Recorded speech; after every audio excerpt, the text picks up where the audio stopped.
পশ্চিমবঙ্গ সহ দেশের বিভিন্ন প্রান্তে ইতিমধ্যেই লাগু হয়েছে এসআইআর লাগু হতেই দলে দলে বাংলাদেশে ফিরে যাচ্ছেন এই দেশে থাকা অনুপ্রবেশকারীরা।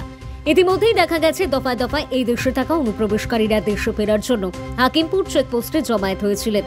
আজও তার ব্যতিক্রম হয়নি, অর্থাৎ শিশু মহিলা সহ 25 জন বাংলাদেশি অনুপ্রবেশকারী নিজেদের দেশ অর্থাৎ বাংলাদেশে ফেরার জন্য উত্তর 24 পরগনা জেলার বসিরহাট মহকুমার হাকিমপুর সীমান্তের চেকপোস্টে হাজির হয়েছেন। বাংলাদেশিরা দাবি করছেন এসআইআর লাগু হতেই তারা 2002 সালের ভোটার লিস্ট সহ বিভিন্ন নথিপত্র দেখাতে পারবেন না।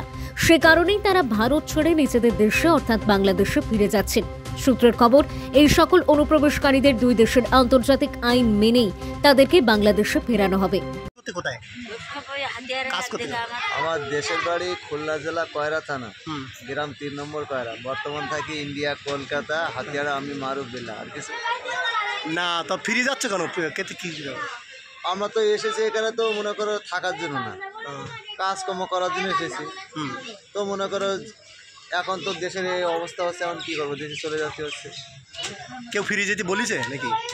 দেশে কেউ বলি না, আমরা এমনি চলে যাচ্ছি। কি কত বছর আগে আসছিলে বাংলাদেশ থেকে? 2 বছর আগে, ছোটো থাকতে।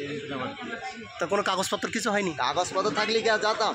এখানে তো আমরা সব কিছু করতাম না, এই ফ্ল্যাট করতাম, ওই করতাম, সব কিছু করে নিতাম তো না। কি নাম তো? ওই তো বললাম, কি নাম? মারুফ বিল্লাহ। হ্যাঁ, এদিকে থাকতেন কোথায়? হাতিয়ারায়। কত বছর ধরে থাকতেন? কত বছর? হ্যাঁ, থাক দেখাতে হবে না। কত বছর ধরে এখানে আছেন? কোনো কাগজপত্র কিছু নেই? কোন বর্ডার দিয়ে আসছিলেন? সোলা দানা দিয়ে। দালাল ধরে? দালালের কত টাকা দিলেন?